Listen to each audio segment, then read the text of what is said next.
work with clients such as Burberry, Apple, Valentino, Maserati, and just many more, mainly about the luxury industry. I want to make something that is impactful and memorable. I think emotion and connection is the key point.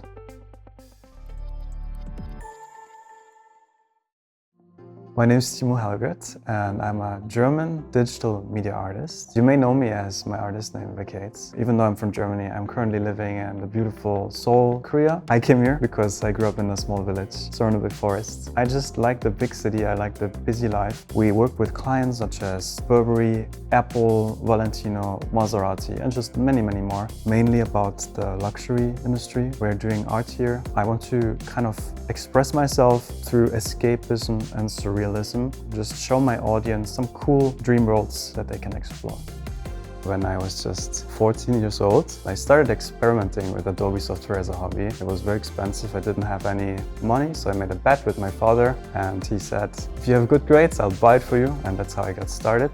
I've worked in a variety of different fields, from directing music videos in the music industry to post-production in the VFX field. In Germany, I did a few of animated airplanes and movies in the cinema. More recently, I have been lucky enough to collaborate with luxury brands, creating cool visuals that bring their products to life in a new exciting way. But it all started as a simple hobby. I was just passionate about recreating my favorite movie scenes. This passion led to new skills and techniques that would prove really valuable in my later career. I used forums. Every day I shared my work. I wanted to get some feedback and some happy comments, but people just hated on it, criticism. And through this criticism, I was really motivated to improve, uploaded more versions, refined my work, and this eventually led me to where I am today.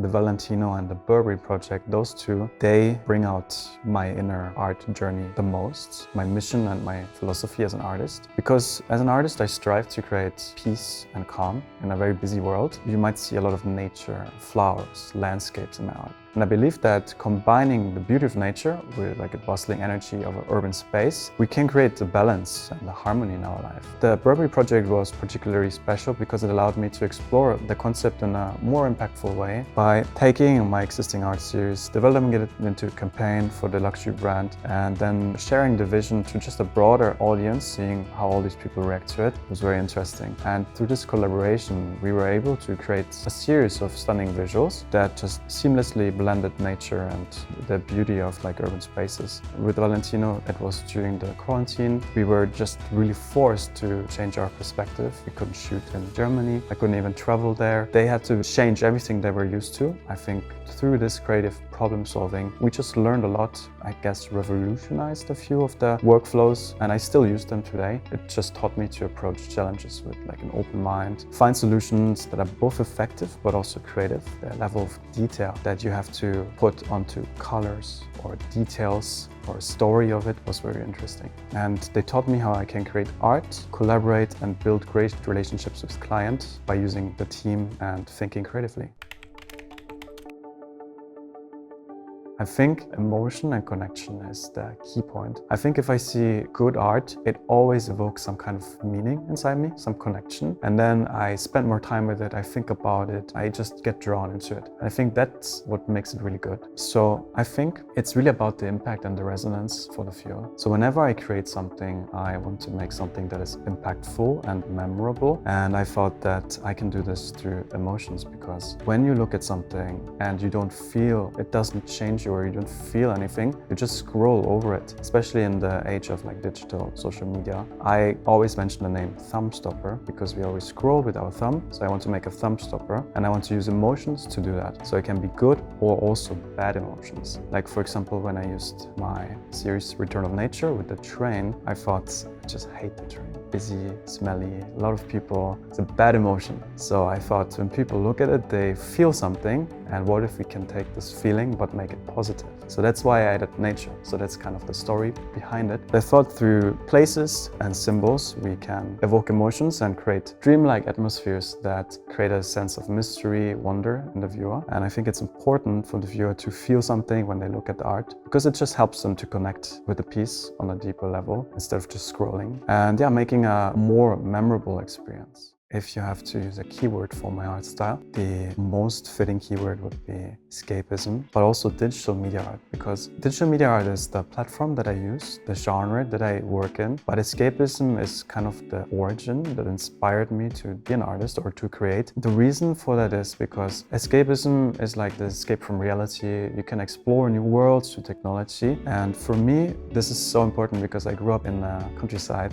At that time, when you grow up in such a space, you always dream of what you see in the movies, like the big cities. At the time it was New York or LA or Tokyo for me. So I always dreamed about like the sound is so busy, so much light, you never really see the stars. And then later when I moved to actually different bigger cities, I missed my own. So I wanted to combine both. And that's like the origin why I like to combine nature with urban spaces and why I really like escapism. I think this dreaming and this sense of wonder and the possibility is what drives my creative vision, and just like to create art that really inspires others that are in similar situations like what I was back there, or now in the big city, people who just want some peace and just want to go to like the Swiss landscape or the peaceful forest. And in terms of keywords, I would say that my work is often associated with fantasy, dreamscapes, surreal, and I think all these themes, they reflect desire to explore new possibilities and like new sense of wonder and magic in the world.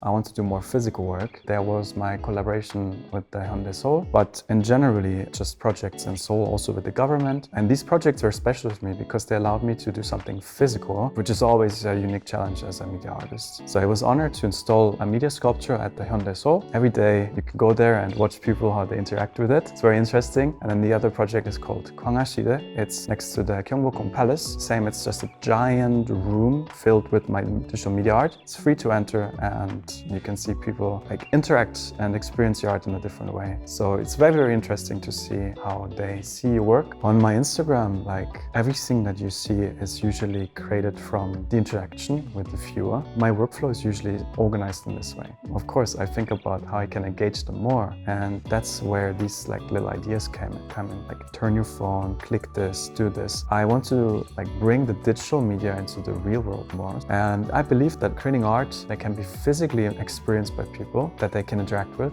it's just way more powerful and way more fun to see. That's what I want to do for future projects. Second, I'm here in Seoul and in Korea. The big thing here is K-pop. I've directed a couple K-pop music videos and had my art here and there, like with aespa and SMentertainment, but I think it's just like tipping in my toes. So I want to do more. I want to see what's possible, maybe do some collaborations. There's so many voices and they are so brave to try out new styles and new things. So I think it could be a really great fit for me to put my art in there, see how they see it, and then create something unique together.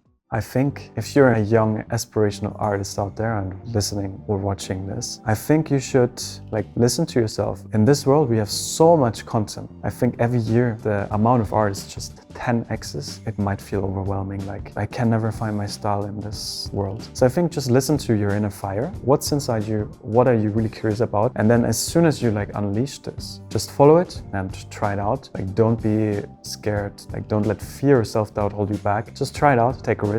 And for videos, I guess, video graphics that should be appealing and engaging, but also serve a purpose in like communicating a message or telling a story. Like I see a lot of videos on YouTube, on Instagram, just like literally everywhere, which are very abstract. It's hard to understand. So I think if you want to make it better, maybe try to tell a story and make it easy for the viewer to understand your story, and then it will be very good. So I think it's a delicate balance between the aesthetics, but also the functionality of the video. I've been doing this since I'm 14, so it's been a really long journey. Of course, at the beginning, the results will not be like a Hollywood movie or something like this. So be realistic, but take risks and see creativity as a journey. It takes time to develop your own style and your voice. Maybe another piece of advice I would give is you can surround yourself with people that think like yourself. Think about mentors, collaborators. One thing that I like to do is if there's an artist out there that maybe I'm jealous of, I think, how can he be so amazing? Instead of like hating on him or her, you can send a message and then just collaborate with them. And then together you can be friends, and maybe his idea and your idea can together become something even cooler. And above all, I would remember that art is just deeply personal. You shouldn't be too worried about pleasing others or conforming to a trend or trying for the most views or likes on Instagram. Just trust your inner fire, create from your heart, have fun, and then take risks.